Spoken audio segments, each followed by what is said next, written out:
வர்த்தகத்தின் நோக்கம் லாபமாக இருந்தாலும் அது நியாயமான முறையில் முன்னெடுக்கப்பட வேண்டும். கடந்த மாத ஆரம்பத்திலிருந்தே சர்ச்சையை தோற்றுவித்து ஒரு மாதம் கடப்பதற்கு முன்னரே இறக்குமதி செய்யப்படுகின்ற சில பால்மாக்களில் நச்சு பதார்த்தம் கலக்கப்பட்டிருப்பதாக வெளியான செய்தி வர்த்தக பாரம்பரியம் வீழ்ச்சியுற்ற ஒரு சந்தர்ப்பமாகும். உற்பத்தியாளர்களுக்கு தமது பொருட்கள் மற்றும் சேவைகளை சந்தைப்படுத்தும் போது அவற்றின் தன்மைகள் குறித்து மக்களுக்கு தெளிவுபடுத்துவதற்கான தொடர்பாடல்களை மேற்கொள்வதற்கான உரிமை உள்ளது. இருப்பினும் உற்பத்தியாளர் தமது பொருட்கள் மற்றும் சேவைகளின் விநியோகத்தை அதிகரிப்பதற்காக சந்தையில் போட்டி தன்மை மிக்க பொருட்கள் குறித்து தவறான கருத்துக்களை மக்கள் மத்தியில் பரவ செய்தல் போட்டியாளர்களை விட நுகர்வோருக்கு இழைக்கின்ற பெரும் துரோகமாகும். விற்பனைக்கான விளம்பரங்களின் போது போட்டி தன்மை மிக்க பொருட்கள் மற்றும் சேவைகள் குறித்து தவறான கருத்துக்களை பரவ செய்யும் செயல் பரவலாக முன்னெடுக்கப்படுகிறது.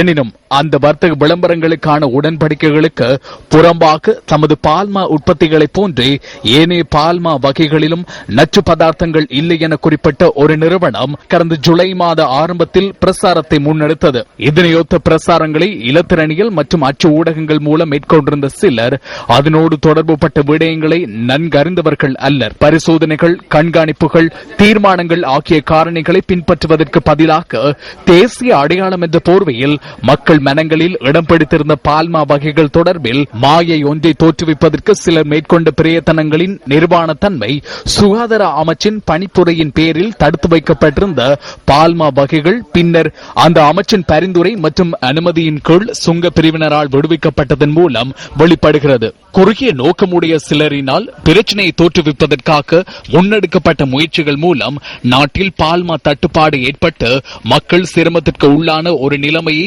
சீராக்குவதற்காக ஜனாதிபதி மற்றும் பொருளாதார அபிவிருத்தி அமைச்சர் உள்ளிட்ட அரசாங்கத்தின் பொறுப்பு கூற வேண்டிய தரப்பினர் தலையிட்டமை வரவேற்கத்தக்க ஒரு விடயமாகும். குறிப்பிட்ட பால்மாக்களில் டிசிடி ரசாயன பதார்த்தம் அடங்கியிருக்கவில்லை என சுகாதார அமைச்சின் உத்தியோகபூர்வ அறிவிப்பில் பரிசோதனைகள், கண்காணிப்புகள், தீர்மானங்கள் ஆகிய காரணிகள் அடங்கியுள்ளன என்ற அடிப்படை தன்மையில் எந்தவித விமர்சனங்களும் இல்லை.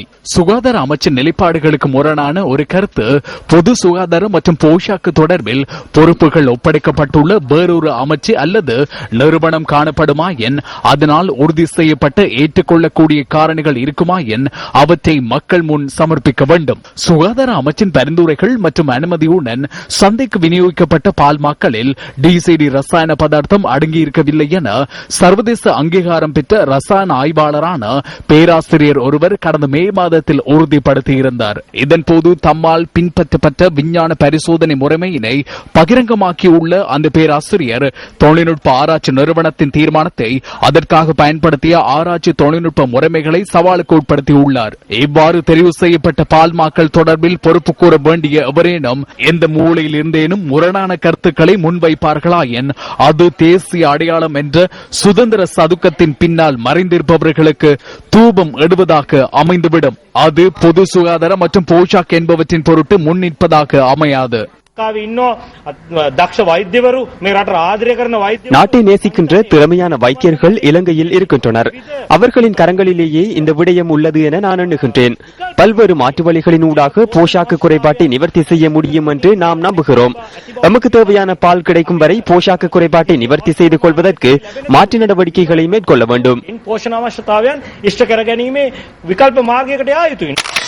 தொழில்சார் சட்டத்தரணி ஒருவரான விளம்பர நிறுவனம் ஒன்றின் உரிமையாளர் பொது சுகாதாரம் மற்றும் போஷாக்கிற்காக முன்னிற்பதில் தவறு ஏதும் கிடையாது. எனினும் அத்தகைய ஒருவர் விஞ்ஞானம் மற்றும் தொழில்நுட்ப ரீதியான பரிசோதனைகளில் ஈடுபடுவதற்கு தகுதியற்றவர் என்ற நிலையில் அவற்றிற்கு துணை போகாமல் நியூஸ் ஃபர்ஸ்ட் போன்று பதில் வினா எழுப்புகின்ற ஊடகங்களை புறக்கணித்து போலி பிரசாரத்தில் ஈடுபடுவது பங்குச்சந்தையை சூதாட்டமாக மாற்றிக்கொண்டு நாட்டின் பொருளாதாரத்தை வீழ்ச்சி பாதைக்கு இட்டு செல்வதனை விட பாரிய குற்றமாகும். தெரிவு செய்யப்பட்ட பால்மா வகை ஒன்றின் மீது முன்னெடுக்கப்பட்ட எதிரான செயற்பாடுகள் தோல்வியுற்றமை குறித்தவறிய இலக்காகும்.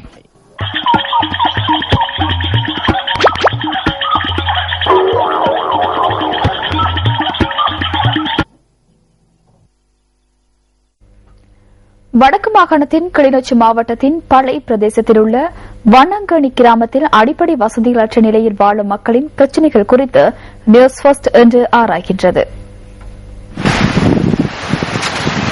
வீடு மனித வாழ்வில் அடிப்படையானது. நாட்டில் அபிவிருத்தி நடவடிக்கைகள் வேகமாக முன்னெடுக்கப்படுகின்ற போதும் கடந்த கால அசாதாரண சூழ்நிலைகளால் பாதிக்கப்பட்ட மக்கள் இன்னமும் தற்காலிக வீடுகளிலேயே வசித்து வருகின்றமை கவலைக்குரியது. வடமாகாணத்தின் கிளிநொச்சி மாவட்டத்தின் பச்சிலைப்பள்ளி பிரதேச செயலாளர் பிரிவில் உள்ள வண்ணாங்கணி கிராமம் கடந்த கால அசாதாரண நிகழ்வுகளால் தொடர்ந்து பாதிக்கப்பட்ட ஒரு கிராமமாகும். மீள்குடியேறி 4 வருடங்களை கடந்த போதும் இந்த மக்கள் இன்றும் இந்த ஓலை குடிசைகளிலேயே வசித்து வருகின்றனர். 27 வருஷமாக எங்களுக்கு ஒரு இதுவும் இல்லை. காணி உறுதி இல்லா காணிக்க நாங்கள் இருக்கிறோம். 27 வருஷமாக ஒரு குடிதண்ணி இதுகள் ஒன்றும் இல்லை. எல்லாத்துக்கும் வசதி உறவுங்களுக்கு முடிவில்லாம கிடக்கு. இந்த கிராமத்தில் காலம் காலமாக மக்கள் வசித்து வருகின்றனர். எனினும் இந்த கிராமத்தில் உள்ள சுமார் 40 குடும்பங்களுக்கு காணி உறுதிகள் இல்லாமையினால் இன்னமும் வீட்டு திட்டங்கள் வழங்கப்படவில்லை என்று மக்கள் தெரிவிக்கின்றனர். இந்த காணிக்கு உறுதி இல்ல, எங்களுக்கு வீட்டு திட்டம் ஒன்றும் தெரியல. நாங்க யுத்தத்தால பாதிக்கப்பட்டு கன வருஷமா இந்த காணிக்கு இருக்கிறோம். தற்காலிக வீடுகள் முதல் எந்தவிதமான உதவிகளையும் பெறாத மக்கள் அடிப்படை வசதிகளும் மற்ற நிலைமையிலேயே வசித்து வருகின்றனர். வரலாற்றில் ஆயுதமேந்தியிருந்த சிறுவர்களை தற்காலத்தில் அபிவிருத்தியின் கருவியாக பயன்படுத்த வேண்டும் என பாகிஸ்தானின் அபிவிருத்தி மற்றும் திட்டமிடல் அமைச்சர் பேராசிரியர் அசாத் இக்பால் சௌத்ரி தெரிவிக்கின்றார். இது தொடர்பான மேலதிக தகவல்களை நியூஸ் ஃபர்ஸ்டின் அடுத்த பிரதான செய்திகளில் எதிர்பாருங்கள்.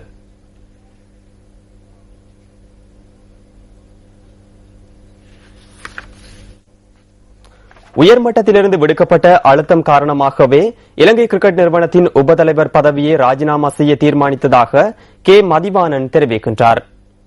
இன்றிரவு நடைபெறவுள்ள கோல்ஸ் கிரிக்கெட் கழக வாக்கெடுப்பில் தலைவர் பதவிக்காக போட்டியிலிருந்து விலகுமாறு தமக்கு அழுத்தம் விடுக்கப்பட்டதாகவும் இதனால் ஏற்பட்ட வெறுப்பினால் இனிமேல் இலங்கை கிரிக்கெட் நிர்வாகத்தில் இணையப் போவதில்லை என்ற முடிவுக்கு தாம் வந்ததாகவும் கே மதிவாணன் ஸ்போர்ட்ஸ் ஃபர்ஸ்டுக்கு இன்று கூறினார். அதற்கமைய இன்று நடைபெறும் கோல்ஸ் கிரிக்கெட் கழகத்தின் வாக்கெடுப்பில் நிஷாந்த ரணதுங்க போட்டியின்றி தலைவர் பதவிக்கு தெரிவு செய்யப்படுவார் என எதிர்பார்க்கப்படுகிறது. யாழ்ப்பாணம் பருத்தித்துறை ஹார்ட்லி கல்லூரியின் பழைய மாணவரான கே மதிவாணன் வேகப்பந்து வீச்சாளராக செரிசன்ஸ் விளையாட்டுக் கழகத்தின் ஊடாக முதற்தர கிரிக்கெட்டில் பிரவேசித்தார். 2001ஆம் ஆண்டில் அவர் போட்டியின்றி கொழும்பு கோல்ஸ் கழகத்தின் தலைவராக தெரிவானார். நான் கோல்ஸ் கிளப் கிரிக்கெட் எலெக்ஷனிலிருந்து நான் இந்த ஸ்டேட் பேங்க் கண்டது காரணம் அது எனக்கு சொல்ல முடியாத காரணம், எனக்கு மேல்பட்ட காரணம். அன்றையால் எனக்கு அதை பற்றி காரணம் சொல்ல முடியாது. ஆனால் நான் அந்த முடிவு எடுத்துள்ளேன். நான் கோல்ஸ் கிளப் எலெக்ஷன்ல நான் ஸ்டேட் பேங்க் பண்றேன்னு இன்றைக்கு. 2005ஆம் ஆண்டு இலங்கை கிரிக்கெட் நிர்வாகத்தில் இணைந்த மதிவாணன் செயலாளர் மற்றும் உபத்தலைவர் பொறுப்புகளை வகித்துள்ளார். இந்த வருஷம் நடந்த தேர்தலில் இந்த கிளப்ஸ் டிஸ்ட்ரிக்ட்ஸ் எல்லாம் சேர்ந்து எனக்கு சந்தை வாக்கள் கொடுத்தாங்க. 144 வாக்கள் நான் 113 வாக்கள் எடுத்து மிகச்சிறப்பாக வெற்றி பெற்றேன். கூடிய வாக்கெடுத்த இந்த எலெக்ஷன்ல நான் தான். போன வருஷம் நான் கிரிக்கெட் சபையில் இருக்கும்போது எனக்கு பொறுப்புகள் தந்திருந்தார்கள். ஆனால் இந்த முறை பொறுப்புகள் அவ்வளவு ஒன்றும் இல்லை எனக்கு. நான் அந்த பொறுப்புகள் ஒன்றும் இல்லாமல் தான் நான் இந்த மாதிரி வேலை செஞ்சு வந்தேன். அந்த நிலையில் தான் தீர்மானம் எடுத்தேன் கிரிக்கெட் சபையிலிருந்து விலகுவதற்கு. கே மதிவாணன் கிரிக்கெட் நிறுவனத்தின் உபத்தலைவர் பதவியை திடீரென ராஜினாமா செய்வதற்கான காரணம்தான் என்ன? எனக்கு கிரிக்கெட் என் வாழ்க்கையில முக்கியமானது கிரிக்கெட். கிளப்ல இருந்து எனக்கு வேலை செய்யலாது. கிளப்லயும் எனக்கு இருந்து விளையாடியால எனக்கு கிரிக்கெட் சபையிலும் இருந்து வேலை செய்வதற்கு எனக்கு விருப்பமில்லை. எனது சேவை அவ்வளவு தேவைப்படவில்லை போல கிரிக்கெட் சபைக்கு. அதனுடைய நான் முடிவெடுத்தேன் கிரிக்கெட்டிலிருந்து விளையாடுவதற்கு. அதே நேரத்தில் இந்திய நாள் ஒரு துக்ககரமான நாளை பொறுத்தவரையிலே தான் சந்தோஷம் விளையவில்லை. ஆனால் அந்த நிலைக்கு நான் வந்துள்ளேன். இத்துடன் நியூஸ் ஃபர்ஸ்டின் இரவு 8 மணி பிரதான செய்திகள் நிறைவு பெறுகின்றன. வணக்கம்.